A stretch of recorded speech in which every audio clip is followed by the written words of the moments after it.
Eu defendo a industrialização, a verticalização da produção. Vamos pegar o caso do milho.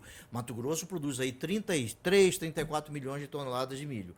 Muito bem. Quando governador, eu criei uma política do etanol. Aí vieram plantas de etanol, usinas de etanol para o estado de Mato Grosso. Eu fui até os Estados Unidos, tratar lá nos Estados Unidos com grandes investidores que vieram para o Mato Grosso. Aí veio a Impasa, que é a maior... Centralcast, oferecimento Cier Alimentos, convida você a descobrir a arte de saborear tradição, desde a carne seca até a linguiça cuiabana. Bom dia, boa tarde, boa noite. Está começando a sua telinha mais um episódio do Centralcast, diretamente do centro da América do Sul, trazendo para você sempre um assunto muito interessante. Eu vou pedir para você que não repara na garganta do entrevistador aqui, porque vivemos em Cuiabá, o poeirão está tomando conta, a chuva está acabando, então estou com uma crise alérgica aqui, não se incomode, até porque nós temos informação muito boa aqui. Antes de apresentar o convidado de hoje, quero pedir para você, ó, dedinho no like, se inscreve, compartilha, aciona o sininho, dá essa força. Em ano de eleições, ó, esse movimentinho é um voto de confiança para a gente também, para dar essa força, para a gente estar levando para você conteúdo de qualidade. E hoje eu tenho na minha frente aqui um convidado super especial que já veio aqui, já contou um pouco da sua história desde menino até chegar nos dias de hoje. E hoje nós vamos falar um pouco mais do momento. Se você estiver interessado, procura lá. Vai estar aqui um link aqui embaixo para você ver a história pregressa, né? Fazer unir tudo aí até nos dias de hoje. E eu tenho aqui na minha frente o ex-governador. Nossa, uma ficha enorme. Uma ficha corrida. Uma ficha corrida enorme que ele vai falar aqui até chegar no momento de hoje como pré-candidato ao Senado por Mato Grosso. Seja muito bem-vindo, senhor Pedro Taques. Obrigado, Murilo, mais uma vez pelo convite para estarmos aqui. Cumprimento você, a todo o seu ouvinte, telespectador, internauta. Cumprimento o grande técnico ali, o Murilo. Muito obrigado. Vinícius. Eu inverti. Vinícius, é. Murilo e Vinícius. Né? Parece aquela dupla sertaneja, não tem? Exatamente, tem nome de dupla, né? Murilo e Vinícius. Vinícius e Murilo. Agradeço, e da última vez que eu vim aqui nós fizemos uma evolução até eu chegar ao momento de ser pré-candidato ao Senado. Exatamente. Por que eu sou pré-candidato ao Senado? O Senado é o único lugar em que todos os estados são iguais. Sim. Eu vou exemplificar da seguinte forma. São Paulo tem 46 milhões de habitantes. São Paulo tem 3 senadores. Mato Grosso tem 3 milhões e 800 mil habitantes. 3 senadores. O Amapá, 1 milhão de habitantes, 3 senadores. É diferente dos deputados federais. Sim. Lá em São Paulo, 46 milhões de habitantes, 70 deputados federais. Uma proporção muito diferente. Muito diferente. Aqui em Mato Grosso só temos 8 deputados federais. Isso significa que é no Senado que os estados podem defender os seus interesses. É no Senado em que os estados não sofrem a diferença que existe na Câmara dos Deputados. Sou pré-candidato ao Senado pelo PSB. Eu sou um professor de Direito Constitucional que entrou para a política. Eu vou defender no Senado a democracia. Se for pela vontade de Deus e do povo de Mato Grosso, lá eu estarei para defender a Constituição da República. E se você me permite, eu tenho alguns projetos que são importantes, Sim. são significativos e, com a sua autorização, eu gostaria de citá-los. Primeiro deles, precisamos de mudanças no Supremo Tribunal Federal.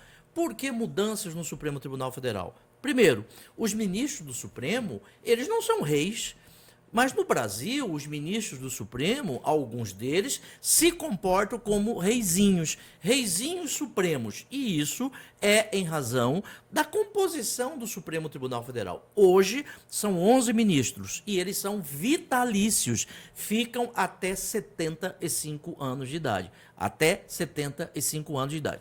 E podem entrar com 35 anos. Imagina, o cidadão fica no Supremo de 35 a 75, 40 anos. Sim. É muito tempo.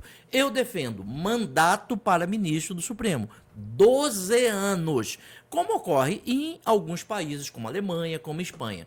12 anos. E eu defendo que a idade mínima não seja 35, seja 60 anos. Porque com 60, os ministros do Supremo, aquele indicado para o Supremo, tem um maior discernimento, um maior amadurecimento e já não vai precisar ficar rico, né? Porque Sim. ele já tem 60 anos de idade. Uma longa que é carreira, Uma né? longa carreira que é contribuir com a sociedade, contribuir com o Estado. Este é um primeiro argumento importante para a mudança no Supremo. E por que eu estou dizendo isso? Porque é no Senado onde os ministros do Supremo são aprovados. E é o Senado que pode condenar o ministro pela prática de crime de responsabilidade. Este é um ponto muito importante. Certo. Um segundo ponto. Hoje, os ministros do Supremo decidem sozinhos. É a chamada, no juridiquês, decisão monocrática. Um ministro decide tudo. Um exemplo bem simples. São 513 deputados federais. Se 513 deputados aprovarem um projeto de lei, são 81 senadores. Se 81 senadores aprovarem o projeto de lei, todos por unanimidade, um ministro do Supremo pode derrubar essa lei, o que não é correto do ponto de vista democrático. O ideal seria, diferente de agora, que as decisões do Supremo pudessem passar pelo colegiado. Certo. Mas para que nós tenhamos uma ideia, 83% das decisões do Supremo são decisões monocráticas. Um juiz, um ministro, singularmente decide e pode decidir contra 513 deputados federais, 81 senadores, o que não é legal. Essa é uma corrente que já vem sendo falada, né? Sobre esse status, essa questão dos juízes do Supremo serem praticamente intocáveis. Intocáveis. Né? E o Supremo hoje, Murilo, ele decide tudo. Em razão da nossa Constituição ser uma Constituição prolixa, analítica, ela fala sobre tudo. Tudo pode chegar ao Supremo Tribunal Federal.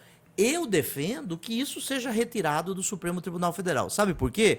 Porque aí nós teremos uma justiça com um tempo mais razoável. Aí nós teremos um processo mais rápido. Porque demora 20 anos para chegar até o Supremo Tribunal Federal. E o cidadão fica aguardando esses 20 anos. O ideal é que chegasse até o STJ, mas o que faria o Supremo? O Supremo só decidiria questões constitucionais, certo. Questões mais importantes para a sociedade brasileira. Estas questões, o Supremo seria chamado. E tira todos os processos criminais do Supremo Tribunal Federal.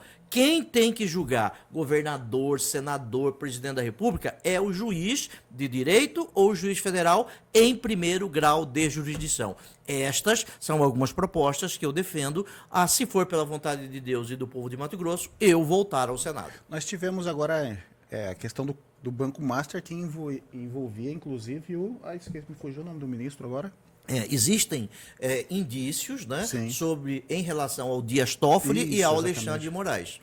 Estes dois ministros são ministros que, até prova em contrário, são ministros sérios. Sim. No entanto, ninguém está acima da lei. Eu não estou acima da lei, da Constituição, você não está acima da Constituição e também o ministro do Supremo não está acima da Constituição. Dentro desse cenário que o senhor propõe de tirar toda essa imunidade, vamos dizer assim, deles, uma forma de imunidade. Como seria procedimento dentro desse fato em si que a gente está vendo agora, mais ou menos? Como eles seriam submetidos à lei, né? Seria da seguinte maneira: um membro do Ministério Público investigaria o caso e, se tivesse indícios, denunciaria ou não. Isso ocorre em outros países também.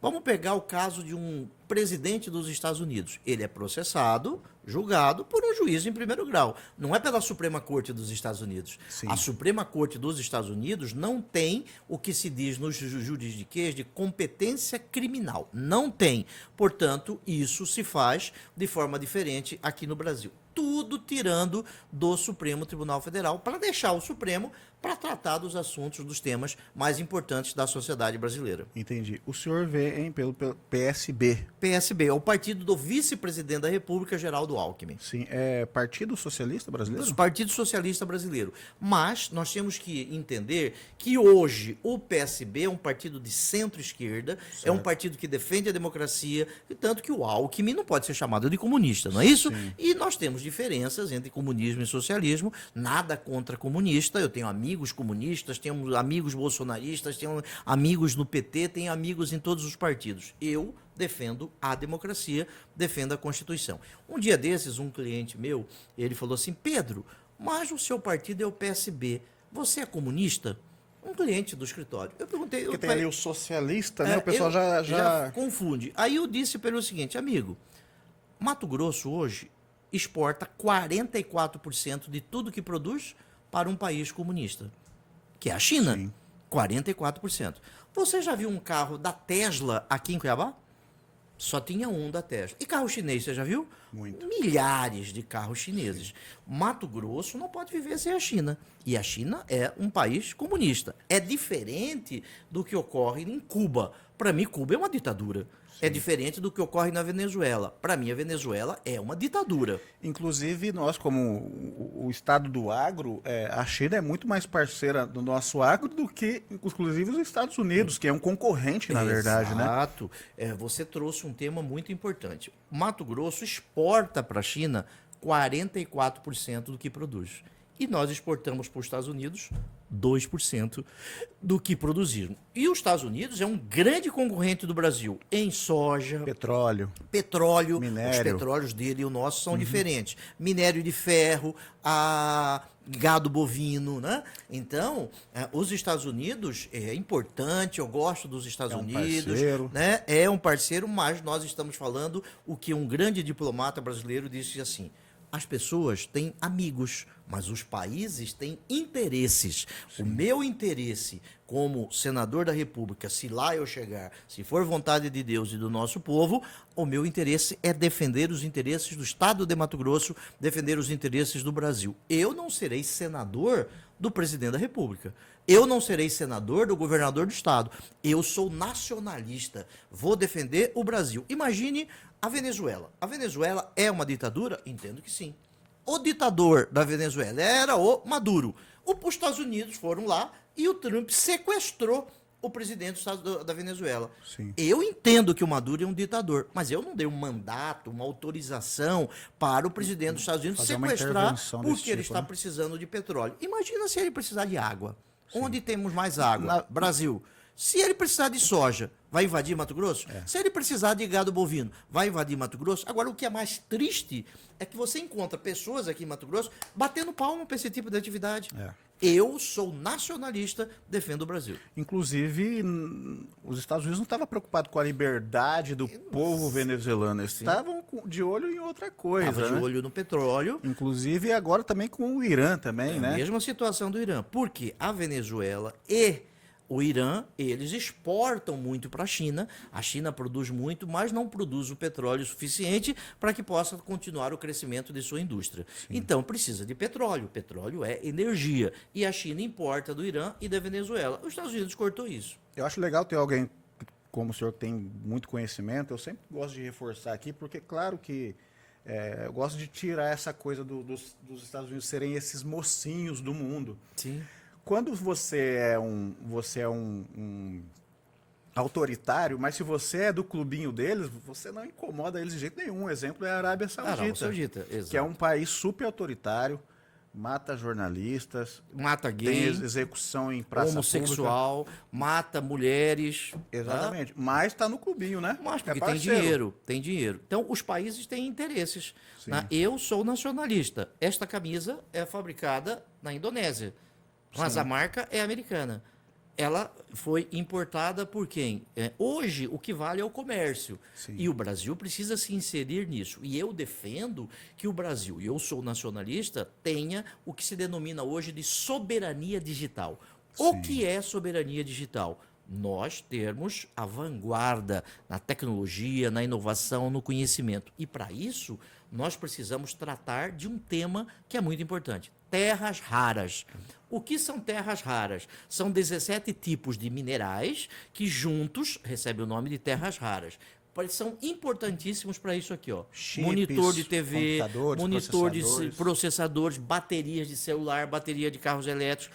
A China é o maior produtor de terras raras. O Brasil é o segundo produtor mundial de terras raras, um pouquinho perto da Austrália. Isso mostra que, antigamente, né, nós tínhamos que proteger o pau-brasil, depois o ouro, depois a cana-de-açúcar, né? Depois o café, depois a soja. Hoje, terras raras significa o nosso futuro. Por isso, nós precisamos de uma legislação, né, e eu tenho pensado um pouco nisso, para proteger as terras raras, para que nós tenhamos a soberania também na matéria digital. Exatamente. Eu acho que vai de encontro com isso daí, agrega a gente começar também a falar de produzirmos também tecnologia, porque já que temos as terras raras, sabermos beneficiá-la, industrializá-la de maneira, senão a gente vai virar mais um exportador de commodity. Como somos desde o descobrimento, né? Não é vergonha para ninguém ser exportador de commodity. Não é. A Austrália é grande exportador de commodity, os Estados Unidos, o Canadá e o Brasil também. No entanto, você não pode ser só exportador de commodity. Eu defendo a industrialização, a verticalização da produção. Vamos pegar o caso do milho. Mato Grosso produz aí 33, 34 milhões de toneladas de milho. Muito bem. Quando governador, eu criei uma política do etanol. Aí vieram plantas de etanol, usinas de etanol para o estado de Mato Grosso. Eu fui até os Estados Unidos, tratar lá nos Estados Unidos com grandes investidores que vieram para o Mato Grosso. Aí veio a Impasa, que é a maior do mundo. Aí veio a AFS. E hoje, o etanol Mato Grosso hoje já é o sexto produtor. No período do seu mandato? Foi no nosso mandato de governador. Eu defendo esta industrialização. Isso é fato. Porque o milho, ele faz o etanol, sobra o alimento para o gado, o DDG, sobra o hidrogênio, super sustentável, né? Pode quebrar a partícula e fazer plástico, né? Química de alta sensibilidade, né? Então, essa transformação é muito importante. Sim, uma curiosidade agora mais no aspecto humano, quando o senhor saiu, se retirou da política, eu não sei como que é a cabeça ali, mas eu acho que até o momento, deve ter algum momento ali que o senhor pensa, não, estou fora da política, quero sair, é um meio muito difícil, alguma coisa do tipo. O que aconteceu no cenário nacional a ponto de te provocar de novo a retornar para a política? Uma indignação? Qual que foi o que te mobilizou novamente a... A minha vida, Murilo, eu tomei algumas decisões importantes. Todas essas decisões importantes que eu tomei na minha vida, elas foram decisões que mudaram um pouco a minha trajetória. Uma primeira decisão importante, eu decidi ir para São Paulo fazer faculdade de Direito. Sim. Eu poderia ter ficado aqui. Eu decidi, depois que passei para procurador do Estado, vir para Rondônia e Acre, com um outro concurso para chegar a Mato Grosso. Duas decisões importantes. Eu decidi sair do Ministério Público Federal. Eu ganhava 50 mil por mês, eu não me aposentei, não me licenciei. São decisões que repercutem na minha vida. Eu tomei estas decisões contra posições, por exemplo, da minha mãe, da minha família. Eu sozinho assinei a prisão do Arcanjo. É uma decisão importante.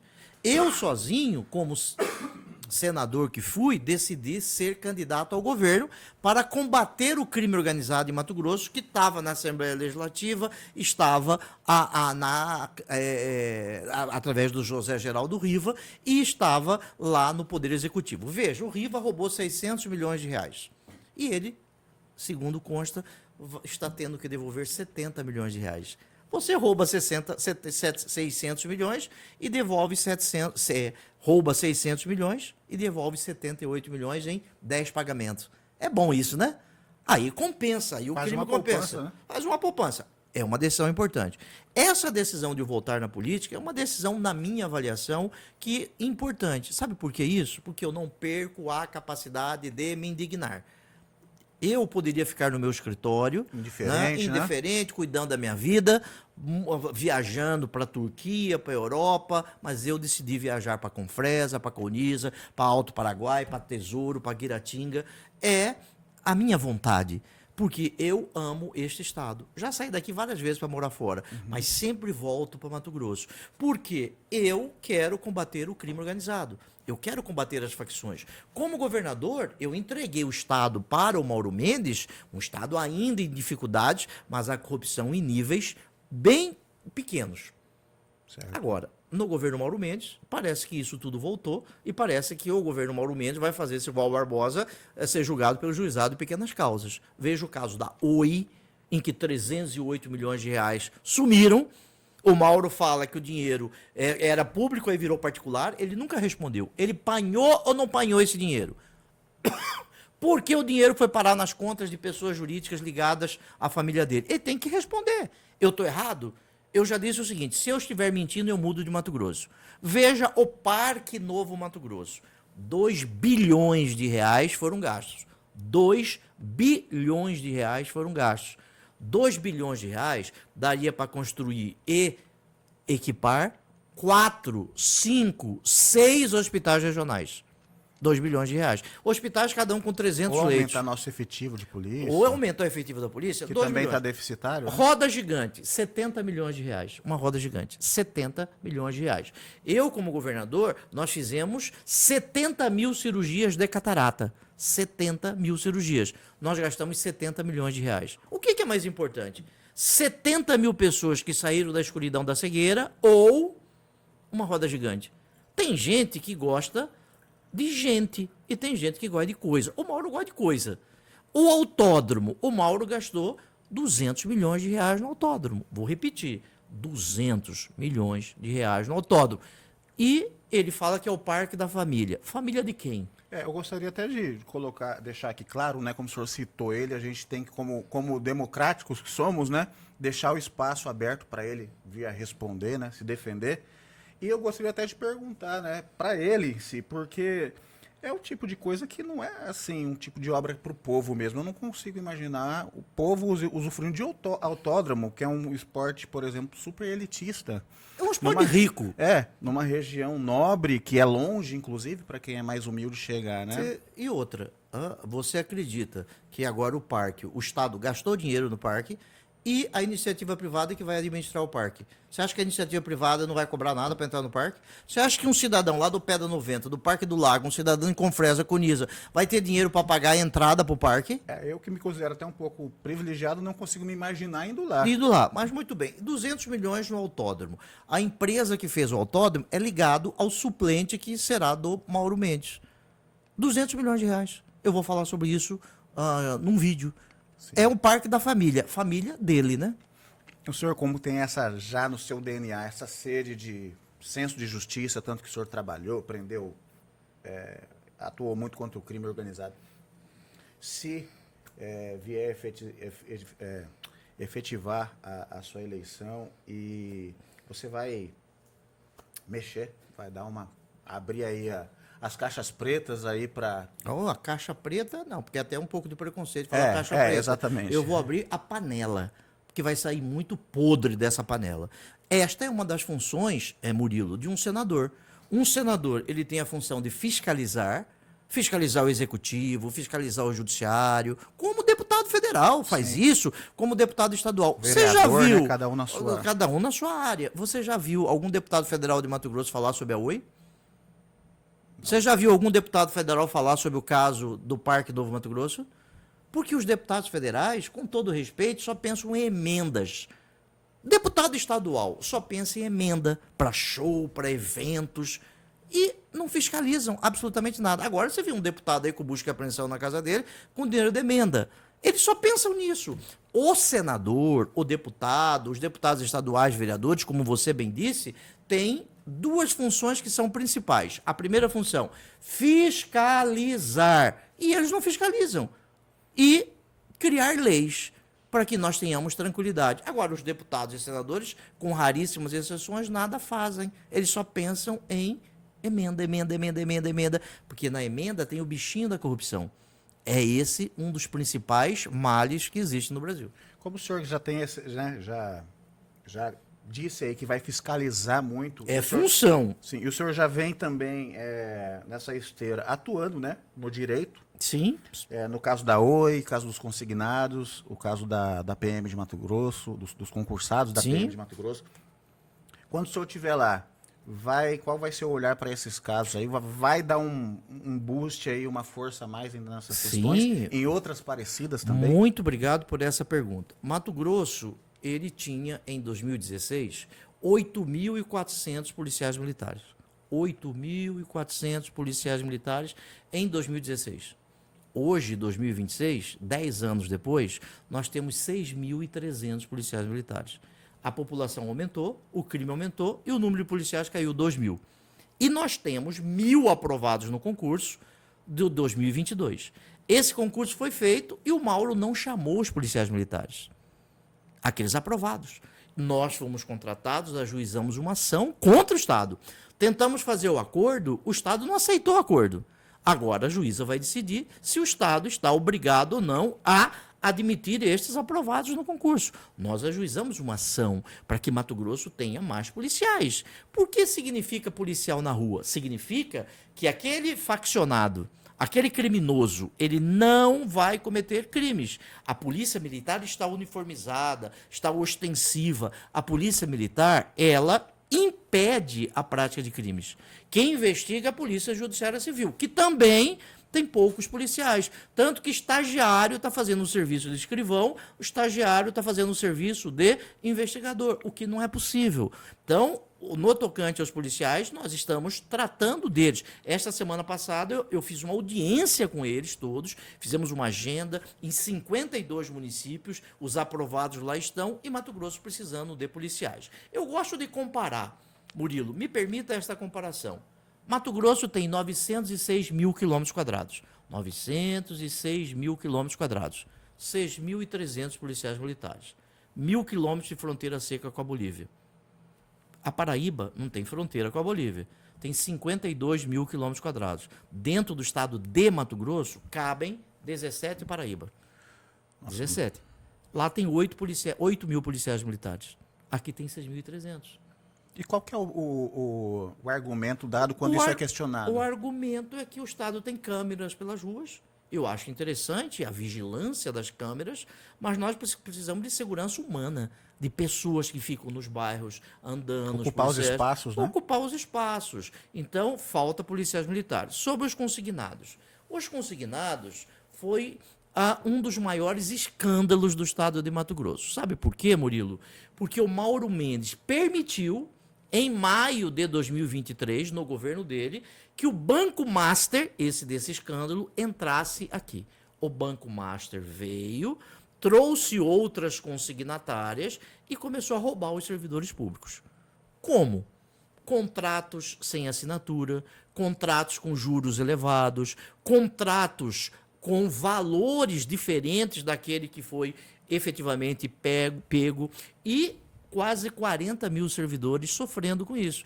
O senhor que está sofrendo, a senhora, a sua família, a minha mãe também está sofrendo com isso. Eu lembro que o senhor, quando veio aqui a primeira vez, Sim. falou do caso dos consignados, ainda não tinha nem estourado o escândalo. Exatamente. Então já estava sendo detectado nesse período. Exato. Nós conseguimos que ficasse suspenso o desconto na folha de pagamento de maio de 2025 a dezembro de 2025. Em razão da nossa ação junto ao Ministério Público Estadual, nenhum servidor pagou de maio a dezembro de 2025. Maio a dezembro, mais ou menos 9 meses. Ok. O doutor Bruno, um juiz que está julgando a ação, entendeu por bem descontar e depositar numa conta, não passar para as consignatárias, Certo. que estão roubando os servidores. E determinou a realização de uma auditoria em todos os contratos. E o prazo, que começou dia 20 de janeiro, depois do recesso, 120 dias, termina dia 20 de maio. Agora, onde cada contrato deverá ter sido auditado pelo Estado e por auditores. Para saber, Murilo emprestou 100, os juros é tanto, já pagou tanto, o que falta pagar? Vinícius emprestou 30, está devendo quanto, o contrato está certo? Fazer uma auditoria em todos os contratos. O prazo termina dia 20. No entanto, está sendo descontado da folha de pagamento e depositado em uma conta. Essa conta judicial, não está indo para a consignatária. No entanto, e as consignatárias estão proibidas de mandar o nome do servidor para o Serasa, para o SPC. No entanto, a União das Empresas Consignatárias, a FEBRABAN, que é a Federação dos Bancos, ajuizou uma ação no Supremo Tribunal Federal. E esta ação, o ministro André Mendonça, ele determinou a suspensão de todas as ações nos estados. É isto que nós estamos analisando. Mas você, servidor público, você que está passando necessidade, muitos nos mandam mensagem, eu quero dizer a você, nós não desistimos. Nós estamos falando na ação civil pública, estamos falando no Tribunal de Contas, representamos junto ao Banco Central, vamos falar na ação que está no Supremo Tribunal Federal e agora, no dia 20, nós já estamos cobrando a auditoria que começou dia 20 de janeiro. Algumas pessoas ficaram, mas não foi em dezembro? Não, porque teve um recesso. Por isso começou de 20 de janeiro. De 20 de janeiro até 20 de maio, 120 dias. Aí nós estamos cobrando do Dr. Bruno isso e que seja julgado o processo. Sim. Ainda nessa de fiscalização, e o senhor tem essa veia, né, esse senso de justiça muito forte, a gente também teve recentemente o caso do escândalo da Previdência também, né? Que também passava por não era, não sei qual que é o nome, se são consignatárias, que também passava por uma empresa também que... Sim, ligado ao Banco Master Isso, também. também. Sim, que o Banco Master está em Mato Grosso, né? O Mauro a trouxe em maio de 2023, autorizou a entrada dela no estado de Mato Grosso e todos os fundos criados, no caso da Oi, foram criados pelo Banco Master. Você acha que a partir desse momento, ali o senhor ocupando a cadeira, tem que haver também ressignificar, vamos dizer assim, a auditoria, a fiscalização dessas empresas? Sim, eu tenho... Porque pelo jeito foi feita uma festa aí nesse período. Foi né? feita uma festa, né? Foi feito um bacanal, mais do que uma festa. Nesse bacanal, o Banco Central e a Comissão de Valores Mobiliários erraram e cabe ao Senado fiscalizar e, infelizmente, não fiscalizaram. Então, são casos assim que vêm numa mesma esteira, Numa vamos dizer mesma assim. esteira, exatamente isso. Entendi. E voltando aqui pro a gente estava falando aqui, ó, projetos para o Senado, além das questões fiscalizatórias que a gente falou aqui, que é uma das funções, o que o senhor mais tem de projeto para... Eu falei sobre o Supremo Tribunal Federal, Sim. né? Aqueles projetos importantes para mudança no Supremo Tribunal Federal. Um ponto importante, nós precisamos, sim, reduzir a maioridade penal de 18 para 16 anos. Certo. Um jovem de 18 anos, hoje, é igual a um jovem de 18 anos de 1940? Não é igual. Ele tem hoje mais amadurecimento, mais tirocínio, mais conhecimento, mais informações. Então, eu não defendo a redução da maioridade penal em todos os casos. Certo. Não é isso Com que eu estou exceções. aqui. Eu defendo de 16 a 18 anos em crimes graves, estupro, latrocínio, Requinte roubo, de crueldade, né? esses crimes que são chamados de hediondo. Sim. Hediondo em espanhol significa nojento. Estes crimes mais graves, hediondos. Nestes casos, o juiz, ouvindo o Ministério Público, ouvindo uma psicóloga, ouvindo assistente social, pode aplicar uma pena de adulto, não medida socioeducativa. E eles ficarão presos como adultos em outro estabelecimento penal não misturado. Este é um dos projetos que eu quero defender. Então, junto disso, também tem que ter anexado, vamos dizer isso, também uma reforma oh, meu Deus. Uma reforma me fugiu aqui. Da lei de execução. Perdão. Do sistema penitenciário. Sim, eu vou falar sobre isso. Até porque, se for fazer essa separação, eles precisam também de um tratamento diferenciado, sim, né? Sim, tá. A lei de execução penal é uma lei de 84. Né? Essa lei estabelece que no artigo 2º que tem que ser separado, né, dependendo de crime, dependendo da idade. Tem que ser separado. Desde 1984 isso está estabelecido. O que eu defendo para o sistema penitenciário é que o faccionado ele tem que ficar preso, e bem preso, isolado. Veja o que acontece em Mato Grosso. As facções dominam bairros, cidades e dominam também de dentro das penitenciárias. Imagine, Mato Grosso hoje é meio que um QG, né? Não, é dentro da penitenciária, virou um home office dos faccionados em Mato Grosso. Virou uma telemate. A polícia vai lá, prende 1000 celulares. Eu defendo o isolamento do faccionado. Mato Grosso deve ter uns 14 mil presos. 14 mil presos. E nós temos 11 mil vagas. Tem um relatório recente do Dr. Geraldo Fidelis, juiz da Vara das Execuções, e do Dr. Orlando Perry, que falam que o sistema penitenciário de Mato Grosso é uma farsa. Mauro Mendes fez só propaganda só propaganda, aliás, como o governo dele só propaganda, é um lamaçal de corrupção. Caramba, bem complexo, né? Mas para fazer um trabalho desse também tem que ter tudo isso de base, né? Na questão da segurança pública. Sim, você né? precisa conhecer. Sim. Né? Conhecer. Estudo, inteligência. Algumas pessoas, Murilo, defendem coisas absurdas. Quer um exemplo disso? Recentemente eu vi o Mauro Mendes defendendo a pena de morte. Eu vi a deputada Janaína defendendo a pena de morte. Anotem, no Brasil, nós não podemos ter pena de morte. A Constituição proíbe. Se apresentar-se uma proposta de emenda à Constituição, essa proposta de emenda à Constituição é inconstitucional, não pode passar. Já tem decisões do Supremo sobre isso há mais de 20 anos. Então, não pode apresentar. Aí morre uma pessoa e vem da entrevista dizendo que é pena de morte. Isso aí é demagogia. Isso aí quer mentir para o eleitor.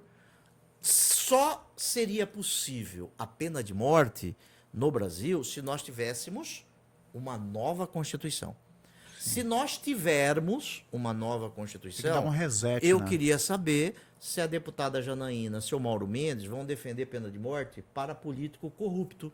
Ah, sim. Se tiver essa discussão numa nova Constituição, eu vou defender pena de morte para político corrupto, porque para mim não é correto um cidadão como José Geraldo Riva roubar 600 milhões de reais e devolver 70 milhões de reais em suaves prestações. Então, no caso, quando se fala na lei de pena de morte, dessas pessoas principalmente, que defendem muito, ela tem também suas nuances ou ela é mais geral? Não, creio que ela não, só né? defende pena de morte para preto e pobre, né? Eu não defendo pena de morte para preto e pobre. Se tiver uma nova Constituição, eu defendo pena de morte para faccionados que moram em condomínios fechados, para políticos que roubam o patrimônio do cidadão. Porque o político que rouba, ele está tirando do pobre, né? Né? Como que tá o nosso tempo aqui, inclusive? Eu acho que tá bom aqui, porque eu tá tenho bom? uma audiência lá, né? Tá ótimo. Tá? Então, como que foi o nosso bate-papo? Foi excelente. A gente merece um like. Like? O que é like? Um like, seguir, compartilhar. Lógico, like então, né? Like é assim. É o voto de confiança do Tá. nosso público não aqui. sabia, desculpa. E eu quero ver aqui, ó, publicamente, se o senhor, depois de eleito, um dia prestigia nosso podcast e vir falar em outra situação, Olha, né? Alguns já ganharam a eleição. É. Né? Diz que o já ganhou é irmão do já perdeu. É. Eu não ganhei a eleição, eu sou pré-candidato. E sempre lembrando que este ano nós teremos 2 candidatos eleitos por estado. Então, o cidadão este ano vai poder votar em 2 candidatos ao Senado. Sim. 2 candidatos ao Senado este ano. E nós vamos trabalhar bastante para que sejamos um desses 2 candidatos. Parabéns pelo seu programa, parabéns ao Vinícius pela técnica e, mais uma vez, você está exercendo a democracia, que é dar oportunidade para falar. Inclusive, falando em democracia, né, deixar aqui claro que os citados aqui, né, estão com o espaço aberto, como espaço democrático de vir se expressar, se defender, né, e fazer suas afirmações. Muito obrigado. Obrigado. Vou dar o like, tá? Opa, pode deixar. Bom dia, boa tarde, boa noite e até uma próxima. Valeu. Fui.